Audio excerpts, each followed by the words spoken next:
نحمده ونصلي على رسوله الكريم اما بعد فاعوذ بالله من الشيطان الرجيم بسم الله الرحمن الرحيم ذلكم الله ربكم لا اله الا هو خالق كل شيء فاعبدوه وهو على كل شيء وكيل صدق الله العظيم یا رب صلی وسلم دائما ابدا علی حبیبک خیر الخلق کلہم یا رب صلی وسلم دائما ابدا علی حبیبک خیر الخلق کلہم یا رب صلی وسلم دائما ابدا علی حبیبک خیر الخلق کلہم۔ بزرگان محترم، عزیز ساتھیوں،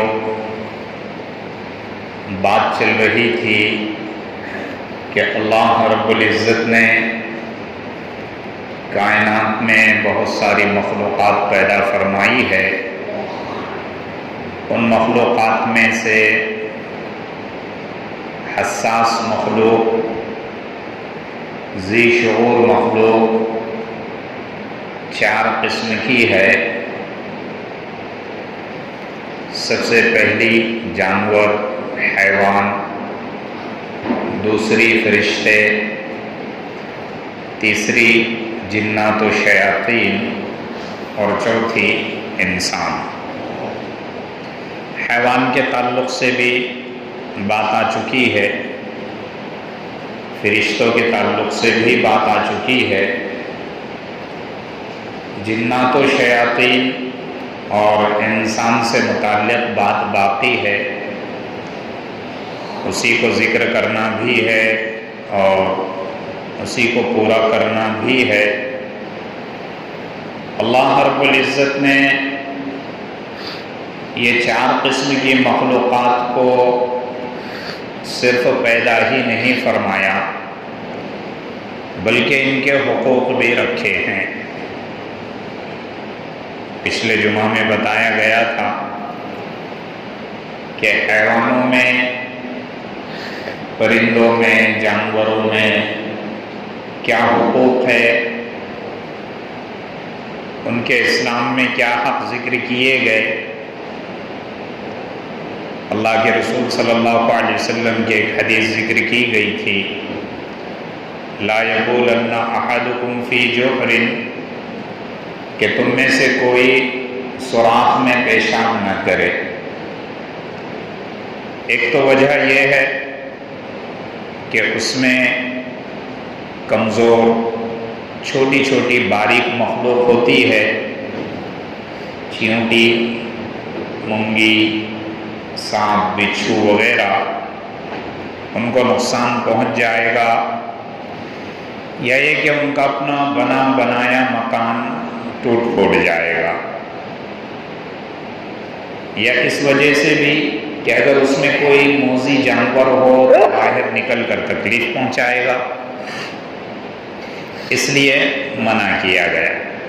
یہ حقوق وابستہ ہے ان چیزوں کے ساتھ، ان جانوروں کے ساتھ جو اسلام نے رکھا ہے۔ دوسری مخلوق کا ذکر کیا تھا، فرشتوں کا، ان کے بھی حقوق ذکر کیے گئے ہیں کہ جہاں وہ رہتے ہیں، جن کے ساتھ رہتے ہیں، خود ہمارے اپنے ساتھ بھی رہتے ہیں، ان کو ساتھ رکھا جائے، ایسی کوئی چیز نہ کی جائے یا ایسا کوئی کام نہ کیا جائے کہ جس کی وجہ سے فرشتے اپنی جگہ چھوڑ دیں۔ جیسے بتایا گیا تھا کہ مسجدیں یہ فرشتوں کے رہنے کی جگہ ہے، حدیث میں یہاں پر ایسی چیزیں کھا کر آنے سے منع فرمایا گیا کہ جن کی وجہ سے منہ میں بدبو آتی ہو، کیونکہ بدبو کی وجہ سے فرشتے دور ہو جاتے ہیں، یہ بھی ان کے حقوق ہے۔ اسی طرح ایک بات یہ ذکر کی گئی تھی کہ جہاں تصویر لگی ہوتی ہے، جس گھر میں کتا ہوتا ہے وہاں سے بھی فرشتے چلے جاتے ہیں۔ حدیث میں ایک بات یہ بھی ذکر کی گئی کہ کافر کے بدن سے بھی فرشتے دور بھاگتے ہیں، کافر سے بھی فرشتے دور جاتے ہیں، اس لیے کہ ان کو کفر اور شرک کی نجس بو آتی ہے، اور قرآن نے بھی شرک اور کفر کو نجاست سے تعبیر کیا ہے، صراحتاً ذکر کیا انما المشرکون نجس، کہ مشرک تو نجس ہے۔ اندرونی اعتبار سے، باطنی اعتبار سے شرک اور کفر کی اپنی نجاست ہے، جس کی بدبو فرشتے محسوس کرتے ہیں اور وہ بھاگ جاتے ہیں۔ اسی طریقے سے اگر آدمی ناپاک ہو جائے، احتلام ہو جائے، یا بیوی سے ہم بستر ہو جائے، یا کسی اور طریقے سے ایسا ناپاک ہو جائے کہ غسل کے علاوہ سے وہ پاک نہیں ہو سکتا، تو ایسے شخص کے پاس سے بھی رحمت کے فرشتے بھاگ جاتے ہیں۔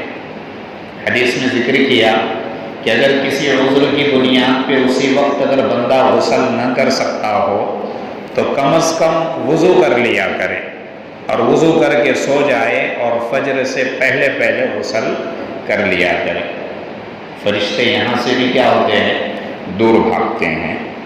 اسی طرح حدیث میں ذکر کیا کہ آدمی اگر وہ چیزوں کا استعمال کرے جو عورتیں استعمال کرتی ہے، جیسے ان کی خوشبوئیں ہیں، ان کے پرفیومز وغیرہ ہے، ان کے میک اپ کی چیزیں وغیرہ ہے، اگر وہ آدمی استعمال کرنے لگ جائے تب بھی فرشتے دور بھاگ جاتے ہیں، کیونکہ جو آدمی عورتوں کی چیزیں استعمال کرے اور جو عورتیں آدمی کی چیزیں استعمال کرے، تو جب تک وہ چیزیں اس کے بدن پہ رہتی ہے اللہ کی لعنت برستے رہتی ہے۔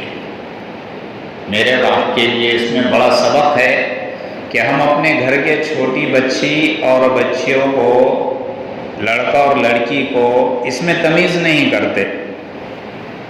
چھوٹی بچیوں کو بچوں کے کپڑے پہنا دیتے ہیں، یا بچوں کو بچیوں کے کپڑے پہنا دیتے ہیں۔ وہ گھرانے اس وقت بڑے لاڑ اور پیار میں آتے ہیں کہ جن کے گھر میں صرف لڑکے ہی لڑکے ہو، لڑکیاں نہ ہو۔ تو چھوٹی بچی کو، چھوٹے بچے کو لڑکی کا لباس پہنا دیتے ہیں تاکہ اتنے اس کے ارمان پورے ہو جائے۔ یا جن گھروں میں صرف لڑکیاں ہی لڑکیاں ہیں، لڑکے نہیں ہیں، تو ارمانوں کو پورا کرنے کے لیے اس لڑکی کو لڑکے والے لباس پہنا دیتے ہیں، اس کا رہنا سہنا، اس کا بناؤ سنگار سب لڑکوں جیسا رکھتے ہیں، اس کی کٹنگ وغیرہ سب لڑکوں جیسی رکھتے ہیں، تو اس سے بھی فرشتے دور بھاگ جاتے ہیں۔ اور سیرت کا ایک واقعہ ذکر کرتے ہوئے یہ بات ذکر کی گئی تھی کہ جب تک گھر میں عورت کے سر پہ دوپٹہ ہوتا ہے، اس کے بال نظر نہیں آتے، تب تک فرشتے گھر میں رہتے ہیں۔ جیسے ہی عورت کے سر کا دوپٹہ سر سے ہٹ جاتا ہے، فرشتے گھر سے نکل کر چلے جاتے ہیں اور شیاطین گھر میں آ جاتے ہیں۔ یہ وہ اسباب تھے، یہ وہ چیزیں تھی کہ ہم وہ چیزوں کو یا اسباب کو اختیار نہ کریں کہ جس کی وجہ سے فرشتے دور ہو جائیں۔ یہ فرشتوں کے حقوق ہے، ان کے حق ہے کہ ان کو ان کی جگہ پہ رکھا جائے۔ اگر فرشتوں کا ساتھ چھوٹ جائے گا، شیاطین کا ساتھ مل جائے گا، اور شیاطین پھر ہم کو برائی کی طرف لے جائیں گے۔ یہ فرشتوں کی بات ذکر کی گئی تھی۔ مخلوقات جو نظروں سے اوجھل ہے، جو نظر نہیں آتی، دکھائی نہیں دیتی، جیسے جنات ہے، شیاطین ہیں، خود فرشتے ہیں، ان کی 3 قسمیں کی جاتی ہے۔ اخیار کہتے ہیں سب سے نیک مخلوق کو، یہ فرشتے ہیں۔ اشرار کہتے ہیں سب سے برے اور بد اور گناہگار مخلوق کو، یہ شیاطین اور جنات میں سے بعض ہے۔ اور اسی طریقے سے بین بین، کچھ اچھے بھی اور کچھ برے بھی، اوسط درجے یہ جنات میں ہیں، کیونکہ جناتوں میں نیک بھی ہے اور بد بھی ہے، اچھے بھی ہے اور برے بھی ہے۔ جنات کو جنات کیوں کہتے ہیں؟ جیم نون کا مادہ عربی کے اندر پوشیدہ کے معنی دیتا ہے، کسی چیز کے چھپ جانے کا معنی دیتا ہے، نظروں سے اوجھل اور غائب ہونے کا معنی دیتا ہے۔ عربی کے اندر جو بھی لفظ آپ دیکھیں گے جس میں جیم اور نون آئے گا اس کے اندر چھپنے کے معنی رہے گے۔ جنت کو جنت کیوں کہتے ہیں؟ جنت کو جنت اس لیے کہتے ہیں، ایک تو میرے اور آپ کی نظروں سے اوجھل ہے، نظر نہیں آتی، غائب ہے، اس وجہ سے، یا اس وجہ سے کہ اس میں اتنے درخت لگ جائیں گے اور اتنا سبزہ لگ جائے گا کہ ان درختوں اور سبزوں کی وجہ سے اس کی زمین دکھائی نہیں دے گی، اسی لیے اسے جنت کہتے ہیں۔ ماں کے پیٹ میں جو بچہ ہوتا ہے اس کو عربی میں جنین کہتے ہیں، اردو میں تو بچہ بچہ ہی ہوتا ہے، ماں کے پیٹ میں ہو تب بھی ہم بچہ بولیں گے، دودھ پیتا ہو تب بھی بچہ بولیں گے، تھوڑا چلنے لگ جائے تب بھی بچہ بولیں گے، بات کرنے لگ جائے تب بھی بچہ بولیں گے۔ اردو زبان اور دوسری زبانیں اتنی وسیع نہیں ہیں، اتنا وسیع معنی نہیں رکھتی، لیکن عربی زبان اپنے اندر ایک وسیع معنی رکھتی ہے، اس کے لیے الگ الگ الفاظ آتے ہیں۔ ماں کے پیٹ میں جو بچہ ہے اس کے لیے عربی میں جنین آتا ہے، اور جنین کہتے ہیں ماں کے پیٹ میں کا بچہ دکھائی نہیں دیتا، کسی کو نظر آتا ہے، کسی کو نظر نہیں آتا، یہ جیم نون۔ بچہ پیدا ہو جائے تو اس کو نومولود کہتے ہیں، بچہ پیدا ہو جائے، دودھ پینے لگ جائے تو اس بچے کو رضیع کہتے ہیں، تھوڑا چلے تھوڑا گرے اسے طفل کہتے ہیں۔ یہ عربی کا کمال ہے، یہ عربی کا کمال ہے۔ بچہ اگر 9-10 سال کا ہو جائے اس کو صبی کہتے ہیں، 11-12 سال کا ہو جائے اس کو غلام کہتے ہیں، یہ عربی کا کمال۔ ہر لفظ کے معنی الگ الگ ہے، دوسری زبانوں میں ایک اگر ہو جائے تو ایک ہی ہوتا ہے، ایک کا رٹ لگا دو ایک ہی ہوتا ہے۔ تو یہ جیم نون کا مادہ کہ جس میں بھی یہ چیز پائی جائیں گی اس کے اندر پوشیدگی کا معنی ہو، اسی لیے عربی کے معنی کے اعتبار سے جنات مخلوق یہ اطلاق شیاطین پہ بھی کر سکتے، فرشتوں پہ بھی کر سکتے، اس اعتبار سے کہ وہ نظروں سے اوجھل ہے، وہ لطیف ہے، باریک ہے، کہیں سے بھی پار ہو سکتے ہیں، کہیں سے بھی کیا ہو سکتے ہیں، نکل سکتے ہیں، تو اسی لیے ان کو کیا کہتے ہیں؟ جنات کہتے ہیں۔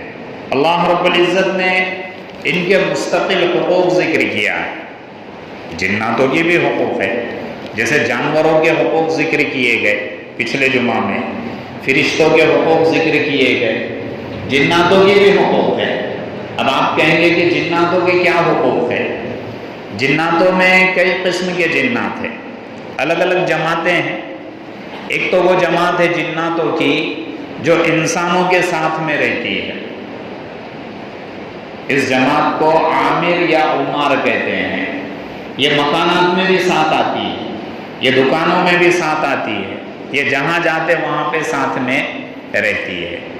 یہ ایسی جماعت ہے یہ نقصان نہیں پہنچاتی، گھروں میں بھی رہتی ہے، اس لیے منع کیا گیا ایسے کاموں سے، انسان ایسے کام نہ کرے کہ جن کی وجہ سے ان کو کیا پہنچے؟ تکلیف پہنچے، اور انسان کو وہ تکلیف پہنچا دے۔ ہاں جہاں تک سرکش جنات ہے، نافرمان جنات ہے، وہ جنات جو نقصان پہنچانے پہ آ جائے، انسانوں کو نقصان پہنچانے کے در پہ آ جائے، تو پھر ان سے مقابلہ کرنے کا حکم بھی ہے، ان کو قتل بھی کر سکتے، ان کو جلا بھی سکتے، کیونکہ یہ بات فقہاء نے ذکر کی گئی ہے کہ جو چیز سے ڈر ہے کہ یہ مجھے تکلیف پہنچا سکتا ہے، مجھے تکلیف پہنچا سکتا ہے، یقین ہے کہ یہ پہنچائے گا، تو وہ تکلیف پہنچانے سے پہلے اس جانور کو یا اس جنات کو یا اس شیطان کو قتل کرنا جائز ہے، اس کو قتل کرنا جائز ہے۔ جنات کی ایک جماعت وہ بھی ہے جو الگ الگ روپ دھارن کرتی ہے، کبھی سانپ کی شکل میں آ جائے، جانوروں کی شکل، کبھی گائے بکری بلی وغیرہ کی شکل میں آ جائے۔ ایک بڑے اللہ والے تھے، ان کے حجرے میں ایک سانپ گھس گیا، وہ نماز پڑھ رہے تھے، نماز پوری کی، پھر بھی وہ واپس گیا نہیں۔ اس کو تنبیہ کی کہ چلے جا چلے جا، تو سامنے آ کر بیٹھ گیا، کہا کہ اگر جنات ہوگا تو چلے جا، تجھے اللہ کے رسول کا واسطہ، تجھے حضرت سلیمان کا واسطہ، تجھے حضرت نوح کا واسطہ، 3 طرح تنبیہ کر دی، لیکن وہ گیا نہیں، سامنے بیٹھ گیا۔ قریب تھا کہ وہ بزرگ کو ڈنک مارتا، ڈنس لیتا، وہ بزرگ نے مار دیا۔ ان کا مارنا بھی صحیح تھا، سانپ تھا، نقصان پہنچا دیتا۔ اب وہ تھا جنات۔ پھر اب اس جنات کے خاندان والے یہ اس بزرگ کے پاس آئے، ان کو پکڑ لیا کہ تم نے ہمارے خاندان کے فرد کا قتل کر دیا، ہم تم سے قصاص لیں گے۔ کیونکہ جس طریقے سے اسلامی احکامات کے مکلف انسان ہیں ویسے جنات بھی ہے، لیکن جنات ڈائریکٹ مکلف نہیں ہے، صرف انسان ہی ایسی مخلوق ہے جو اسلامی احکامات کا ڈائریکٹ مکلف ہے، اور جنات انڈائریکٹ مکلف ہے انسان سے ہوتے ہوئے، کیونکہ جناتوں میں کوئی نبی نہیں آیا۔ جنات اور انسان کے آخری نبی، ساری کائنات کے نبی پیارے حبیب محمد رسول اللہ صلی اللہ علیہ وسلم کی ذات اقدس ہے۔ اب ان کو لے کر چلے گئے، اٹھا کر یہ بزرگ کو، ان کی بھی بڑی بڑی بستیاں ہوتی ہیں، وہ بزرگ کہنے لگے کہ زمین کے نیچوں کے راستے سے مجھے لے کر چلے گئے، اور پھر ان کے یہاں پہ بڑا عالم جنات تھا، ان کی عمریں بہت زیادہ ہوتی ہے، کوئی 500 سال جیتا ہے، کوئی 700 سال جیتا ہے، کوئی 1000 سال تک بھی جیتا ہے، ان کی عمریں بڑی لمبی ہوتی ہے۔ چنانچہ یہ 7ویں 8ویں ہجری کا صدی کا واقعہ ہے، یعنی آپ صلی اللہ علیہ وسلم کے اس دنیا سے پردہ ہجرت کے بعد سے جو واقعات ہوتے ہیں، ان کے پاس لے کر گیا، کہا کہ اس طریقے سے انہوں نے کیا۔ وہ بڑا عمر دراز تھا، اس کی آنکھوں کی پلکیں بھی اس کے گالوں پہ آ رہی تھی، اس نے اپنی آنکھوں کی پلکیں اٹھا کر دیکھا، پوچھا کیا بات ہے؟ کہا کہ ہم آپ کی اسلامی عدالت میں اس کو لے کر آئے، اس نے ہمارے خاندان کے فرد کا قتل کر دیا۔ وہ بزرگ ڈٹے رہے، اس نے کہا کہ آپ نے کیوں قتل کیا؟ بزرگ نے کہا کہ میں نے اس کو 3 مرتبہ تنبیہ کی، اللہ کے رسول کا واسطہ دیا، نہیں گیا، حضرت نوح کا، حضرت سلیمان کا واسطہ دیا، نہیں گیا، اس کے باوجود رکا رہا۔ اور حدیث میں 2 باتیں آتی ہیں، ایک تو یہ کہ اگر اس کا واسطہ دینے کے بعد بھی نہ جائے تو سمجھو وہ سانپ ہے، تمہیں کاٹ دے گا، تکلیف پہنچائے گا، اس کو مار دو۔ کیونکہ اللہ کے رسول صلی اللہ علیہ وسلم نے ایک مرتبہ صحابہ سے فرمایا کہ میرے صحابہ سن لو، مدینہ کے سارے جنات مسلمان ہو چکے، مدینہ کے سارے جنات مسلمان ہو چکے ہیں، اگر تمہارے سامنے کوئی آ جائے اور نہ جائے تو اس کو 3 مرتبہ تنبیہ کرو، 3 مرتبہ تنبیہ کرنے کے باوجود اگر نہ جائے تو اس کا قتل کر دو۔ اللہ کے رسول نے یہ فرمایا۔ دوسری بات یہ ذکر کی کہ تکلیف دینے والے جانور کو تکلیف دینے سے پہلے قتل کر دو، یہ بھی بات ذکر کی گئی۔ تو کہا کہ یہ بات صحیح ہے، اس نے کہا کہ یہ بات صحیح ہے، اور انہوں نے وہی کیا جو شریعت کہتی ہے، چنانچہ یہ حق بجانب ہے، ان کو چھوڑ دیا جائے۔ پھر ان کو لے کر واپس ان کے اپنے بستیوں سے نکل کر لا کر چھوڑ دیا گیا۔ تو یہ جنات، اس کی ایک جماعت، ایک ٹیم، جنہیں عامر اور عمار کہتے ہیں، یہ لوگوں کے ساتھ رہتی سہتی ہے، یہ نیک لوگ ہوتے ہیں۔ جنات میں نیک بھی ہے اور شرارتی بھی ہے، جنات میں مومن بھی ہے، مسلمان بھی ہے اور کافر بھی ہے۔ ہر مسلک ہر مذہب کا جنات ہے، جیسے انسانوں میں ہر مسلک اور ہر مذہب کے لوگ ہیں، ایسے ہی جناتوں میں ہر مسلک اور ہر مذہب کے لوگ ہیں۔ جناتوں میں عیسائی بھی ہے، جناتوں میں یہودی بھی ہے، اسی طریقے سے دیگر مشرک بھی ہے، کافر بھی ہے، مومن اور مسلمان بھی ہے۔ تو رہنے سہنے والے وہ جنات جو نقصان نہیں پہنچاتے، تو انہیں چھیڑنے کا کوئی حق نہیں ہے. یہ اسلام نے ان کے حقوق کو ذکر کیا. ہاں جہاں تک سرکش شیاطین کی بات ہے کہ جن کو چھیڑا جائے یا جو ہمیں چھیڑتے ہیں تو ان کو نقصان پہنچانا بجا ہے. اللہ کے رسول صلی اللہ علیہ وسلم نے فرمایا لا یبولن احدکم فی جحر، کہ تم کسی بل اور کسی زمین کے سوراخ میں پیشاب نہ کرو. اس کو اس لیے ذکر کیا کیونکہ یہ جناتوں کے بستیوں میں آنے جانے کے راستے بھی ہوتے ہیں. پہلی وجہ تو ذکر کی کہ ممکن ہو اندر کوئی تکلیف دینے والا جانور ہو، سانپ بچھو وغیرہ ہو، آ کر تمہیں کاٹ دے. دوسری وجہ یہ بھی ذکر کی کہ اس میں نہ کرے کیونکہ وہ جناتوں کے مکانات ہوتے ہیں اور ان کے بستیوں میں جانے کے راستے ہوتے ہیں. جیسے سب وے ہوتا ہے انسانوں کا، ان کا یہ سب وے ہے، سرنگی راستے ہوتے ہیں. ایک صحابی قبیلہ خزرج کے سردار سعد ابن عبادہ رضی اللہ تعالی عنہ، یہ مدینہ کے باہر نکلے. باہر نکلنے کے بعد ان کو پیشاب آ گیا. پہلے تو ٹوائلٹ گھروں میں بنے نہیں ہوتے تھے، بہت دور جانا پڑتا تھا. بستیوں سے نکل کر جاتے، پھر ایک جگہ متعین اور طے ہوتی، وہاں پہ ٹوائلٹ وغیرہ کرتے اور پھر آ جاتے. مستورات کا الگ بنا ہوتا ہے، مستورات مردوں کا الگ بنا ہوتا ہے. پھر زمانہ آرام طلب آ گیا، سہولت طلب آ گیا. پھر ٹوائلٹ بستیوں کے کنارے پر بنانے لگ گئے، شہروں کے کنارے پہ بننے لگے. لوگ وہاں پر جا کر اپنی قضائے حاجت کرتے. پھر اور زیادہ آرام دائک زمانہ آیا تو بستی کے کناروں کے سارے ٹوائلٹ گھر کے آنگنوں میں آ گئے، گھر کے آنگن میں بنا دیے. پھر اور زیادہ آرام دہ زمانہ آ گیا کہ اب تو اٹیچ بول کر بنایا جاتا ہے، جتنے روم اتنے ٹوائلٹ اٹیچ، کے اندر ہی سے کر لے، اندر ہی سے فارغ ہو کر آ جائے. اللہ کے رسول صلی اللہ علیہ وسلم نے فرمایا کہ یہ ٹوائلٹ اور یہ لیٹرین، باتھ روم، حمام، یہ خبیث شیاطین کی جگہ ہے، ان کے رہنے کی جگہ ہے.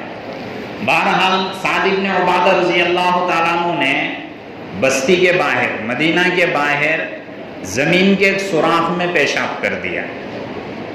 پیشاب کر کے فارغ ہو گئے، طہارت وغیرہ لی. ذرا تھوڑی دور چلے کہ ان کو ایسا لگا کہ دل کے اندر کوئی تیر آ کر چبھا ہے، دھس گیا ہے، اور وہیں پہ ان کا انتقال ہو گیا. صحابہ ڈھونڈتے ہوئے نکلے، اللہ کے رسول صلی اللہ علیہ وسلم وغیرہ آئے تو دیکھا کہ ایک جگہ پہ سعد ابن عبادہ رضی اللہ تعالیٰ عنہ گر کر مر گئے، انتقال ہو گئے. اب یہ انتقال کیسے ہوا؟ صحابہ نے اور اللہ کے رسول نے جناتوں کی آواز سن لی، جناتوں کی آواز سن لی. وہ اشعار گنگنا رہے تھے. اشعار کیا گنگنا رہے تھے؟ اس میں سے ایک شعر سناتا ہو، نحن قتلنا سید الخزرج سعد بن عبادہ، نحن قتلنا سید الخزرج سعد بن عبادہ ورمیناہ بسہمین فلم نخطا فؤادا، کہ ہم نے خزرج کے سردار سعد ابن عبادہ کا تیر مار کر قتل کر دیا، اور ہمارا تیر نشانے پہ لگا، اس کے دل پہ لگا، ہم نے اس میں خطا اور غلطی نہیں کی. اللہ کے رسول صلی اللہ علیہ وسلم نے فرمایا کہ ان کے مکانات تھے، ان سے یہ غلطی ہو گئی، اس وجہ سے انہوں نے اس کو مار دیا. اس لیے منع کیا اللہ کے رسول صلی اللہ علیہ وسلم کہ ان کے بھی اپنے حقوق ہیں، ان کی بھی اپنی بستیاں وغیرہ ہوتی ہے. تو ان کا قتل کر دیا گیا. صرف ایک وجہ بنی کہ پیشاب کیا تو ان کی بستیاں تھی یا ان کے راستے تھے، جس جنات کے اوپر پیشاب پڑ گیا اس کو غصہ آ گیا، اس نے تیر مار کر وہ صحابی کا قتل کر دیا. یہ حقوق ہوتے ہیں کہ جو شریف اور نیک ہوتے ہیں. یہ جنات جیسے بتایا کہ اس میں مسلمان بھی ہوتے ہیں. اللہ کے رسول صلی اللہ علیہ وسلم کو جب نبوت دی گئی تو پھر اس سال جنات اور شیاطین گھما کرتے تھے. وہ جنات جو آسمانوں پہ جاتے، وہ شیاطین جو آسمانوں پہ جاتے اور آسمانوں کی خبریں لاتے، چرا کر باتوں کو لے لیتے اور نیچے آ کر نجومیوں کو، عاملوں کو بتاتے. لوگ یہ سمجھتے یہ نجومی غیب کا علم رکھتے ہیں، تو ان کے دروازے بند کر دیے گئے. تو ڈھونڈتے پچھاڑتے تلاش کرتے ہوئے آئے کہ ہمارے راستے کیوں بند کر دیے، تو پتہ چلا کہ مکہ میں پیارے حبیب محمد رسول اللہ صلی اللہ علیہ وسلم کو نبوت ملی ہے، نبی بنا کر بھیجا گیا، اس لیے وہ راستوں کو بند کر دیا گیا۔ قرآن کریم میں سورہ جن مستقل جناتوں کے نام سے، اس میں پورا بحث و مباحثہ ان کو ذکر کیا ہے کہ اللہ کے رسول سے کیا باتیں ہوئی، اللہ کے رسول نے ان کے سامنے قرآن پڑھ کر سنایا۔ عبداللہ بن مسعود رضی اللہ تعالیٰ عنہ فرماتے ہیں کہ جناتوں کی جماعت اور ٹیم میں اللہ کے رسول دعوت دینے کے لیے 6 مرتبہ گئے، 3 مرتبہ خود وہ ان کے ساتھ میں تھے، 3 مرتبہ خود وہ ان کے ساتھ میں تھے۔ اور وہ فرماتے ہیں کہ جناتوں نے اللہ کے رسول صلی اللہ علیہ وسلم سے فرمایا کہ آپ اپنے لوگوں کو یعنی انسانوں کو ہڈیوں کو پھینکنے یا ہڈیوں سے استنجا کرنے سے منع کر دو اور گوبر سے استنجا کرنے سے بھی منع کر دو۔ اس کی وجہ بھی حدیث میں ذکر کی کہ جو ہڈیاں ہوتی ہیں انسان جنہیں کھا کر پھینک دیتا ہے، اس میں بعد میں اللہ رب العزت ان ہڈیوں کو پھر پرگوشت کر دیتا ہے، جناتوں کی غذا بنا دیتا ہے۔ تو جو پاکیزہ جنات ہوتے ہیں وہ ان کا گوشت بن جاتا ہے، اس لیے منع کیا کہ ہڈیوں کو گندی جگہ پر استعمال نہ کرے۔ اور گوبر کے استعمال سے اس لیے منع کیا کہ جب گوبر سوکھ جاتا ہے تو اس میں پھر جناتوں کے جو سواریاں ہوتی ہے، جو ان کے اپنے جانور ہوتے ہیں، ان کی غذا کے طور پہ استعمال ہوتا ہے۔ یہ اسلام ہے، مذہب اسلام ہے کہ جس نے ہر مخلوق کے حقوق کو ذکر کیا۔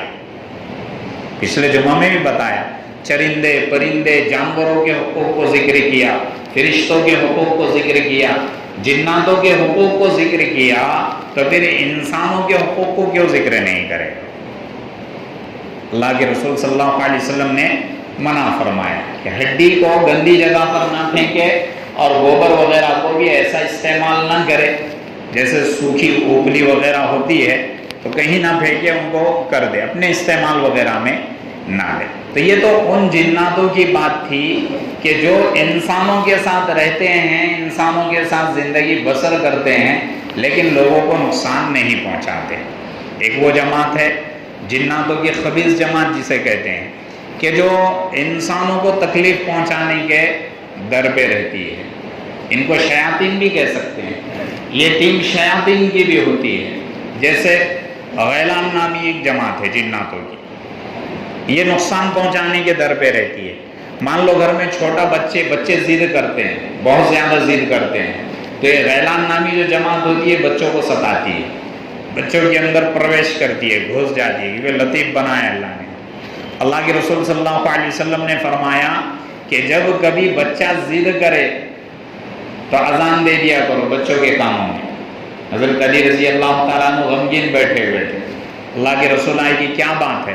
کہا کہ غم نڈھال ہو گیا ہو، غمگین ہو چکا ہو، کس چیز نے ستایا؟ کہا کہ کچھ پتہ نہیں چل رہا، ہوتا ہے بسا اوقات کہ طبیعت بوجھل سی ہو جاتی ہے، غم خوف ڈر لاحق ہو جاتا ہے، حالانکہ کوئی چیز نہیں ہوتی بسا اوقات، انسان بولتا ہے کہ کچھ نہیں ہے لیکن پھر بھی ایسا ہو رہا ہے۔ تو یہ جماعت انسان کو غمگین کر دیتی ہے۔ اللہ کے رسول نے ان کے دونوں کاموں میں اذان دے دی، ہلکے ہو گئے۔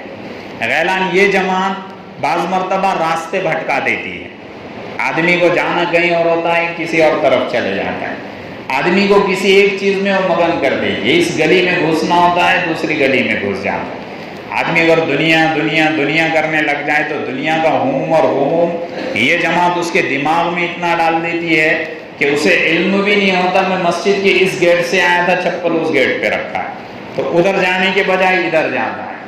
بعض لوگوں پر اتنا ہموم اور اتنا غموم ڈال دیتی ہے جماعت دنیا کا کہ اپنے مکان کے بجائے دوسرے مکان میں گھس جاتا ہے۔ یہ جماعت ہے پہلا۔ ایسا جب کبھی محسوس ہو، اللہ کے رسول نے فرمایا کہ اذان دے دیا کرے، یا تو دوسروں سے اپنے کانوں میں اذان دلوایا کرے، یا اپن دوسرے بچوں وغیرہ کے کانوں میں اذان دیں۔ یہ ایکسیڈنٹ وغیرہ جو ہوتے ہیں، یہ غیلان نامی جماعت ہے جناتوں کی سرکش، جو کبھی تو گائے کی شکل میں گاڑی کے سامنے آ جائیں گی، کبھی کتے کی شکل میں آ جائے گی، کبھی خنزیر کی شکل میں آ جائیں گی۔ یہ جماعت ایکسیڈنٹ کراتی ہے تاکہ سفر میں نکلو تو اللہ کی تکبیر بیان کرو، اذان دے دیا کرو گاڑی کے اندر ہی تاکہ یہ دور ہو جائے، بھاگ جائے، کتے کی شکل میں۔ کتے کے بارے میں اللہ کے رسول نے فرمایا کالا کتا تو شیطان ہی ہے، اور کالا کتا واقعتاً شیطان ہوتا ہے. مدینہ کے اندر جب کالے کتے آتے تھے اللہ کے رسول کہتے تھے ان کو مار کر باہر نکالو، کیونکہ کالا کتا شیطان ہوتا ہے. تو یہ جو غیلان ٹیم ہے، یہ جماعت ہے، یہ کیا کرتی ہے؟ کتوں کی شکل میں بھی آ جاتی ہے. ایک شیطان وہ ہے، نماز اگر کھڑے ہو جائے، کبھی شیطان کی جو جماعت ہے خبیث جناتوں کی، وہ آ کر کنفیوز کر دیتی ہے، 1 رکعت پڑھے کہ 2 رکعت پڑھے، 1 سجدہ کیے کہ 2 سجدے کیے، 4 سجدے کیے کہ 5 سجدے کیے، 5ویں رکعت کیے کہ 4تھی رکعت کی. اللہ کے رسول نے فرمایا اس کو خنزب کہتے ہیں، اس جماعت کو، اس شیطان کو. کہا کہ اعوذ باللہ من الشیطان الرجیم کر کے یقین کے ساتھ اس کو دھتکار دیا کرو. یہ جماعت ہے. حدیث میں آتا ہے اللہ کے رسول نے فرمایا اذا استيقظ احدكم من منامه، کہ جب تم میں سے کوئی نیند میں سے بیدار ہو جائے، نیند میں سے اٹھ جائے، فتوضأ، اگر وہ وضو کر لے. اللہ کے رسول نے وضو کا لفظ استعمال کیا. میرا اور آپ کا مزاج کیا ہے؟ نیند میں سے اٹھے تو ہم کہتے چلو منہ ہاتھ دھو لیتے ہیں. منہ ہاتھ دھونا یہ سنت کے خلاف ہے، وضو کرنا ہے سنت کی اصطلاح ہے. بچوں کو ہم کہتے پہلے منہ ہاتھ دھو لو، فریش ہو جاؤ، پھر چائے پی لو، پھر اسکول کو جانا. اصطلاح بدل دو، اس سے پہلے بھی کام ہے. منہ ہاتھ دھونے کی جگہ کہہ لو وضو کرنا ہے، بس اتنا کہ اللہ کے رسول نے فرمایا جب وضو کریں گے نیند میں سے اٹھنے کے بعد، فَلْيَسْتَنْفِرْ ثَلَاثًا، اپنے ناک میں 3 مرتبہ پانی ڈال کر اچھی طرح ناک کو صاف کر دو. کیوں؟ کہتے فَإِنَّ الشَّيْطَانَ يَبِيتُ عَلَى خَيْشُمِهِ، کیونکہ شیطان نے رات اس کے خیشم یعنی ناک کے باسے پر گزاری یا ناک کے اندر گھس کے گزاری.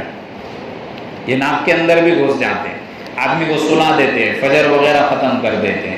ایک حدیث میں اللہ کے رسول نے فرمایا ان الشیطان یجری من الانسان مجری الدم، شیاطین خبیث جنات یہ انسانوں کے اندر خون کے طرح دوڑتے ہیں. جیسے نسوں میں خون کیسے دوڑتا ہے ویسے شیاطین اندر کیا کرتے ہیں؟ دوڑتے ہیں.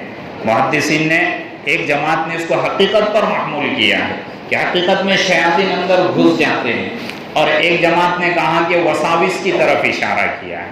تو ایک جماعت وسواس ہے جو وسوسے ڈالتے رہتی ہے، ڈراتی ہے. ایک جماعت خناس ہے جو انسانوں کو پریشان کرتی ہے. تو یہ جو جماعتیں ہیں پریشان کرنے والی، یہ تو مستقل الگ ہے، ان کے کوئی حقوق نہیں ہے. ان کو جلانا، مارنا، قتل کرنا سب جائز ہے، ان کو بھگانا سب جائز ہے. جن کے حقوق ذکر کیے وہ پہلی جماعت تھی کہ جو مسلمانوں کے ساتھ جو مکانات وغیرہ میں رہتی ہے. تو 4 قسم کی مخلوقات تھی. ایک تو حیوان جس میں جانور وغیرہ، ان کے بھی حقوق ذکر کیے گئے. دوسری فرشتے، ان کے بھی حقوق ذکر کیے گئے. اور تیسری جنات و شیاطین، ان کے بھی حقوق ذکر کیے گئے. اب ایک مخلوق بچی ہے انسان. انشاءاللہ آئندہ جمعہ پہ انسان کیا ہے، کس سے بنا ہے، انسانوں کے ایک دوسرے کے حقوق کیا ہے، وہ ذکر کیا جائے گا.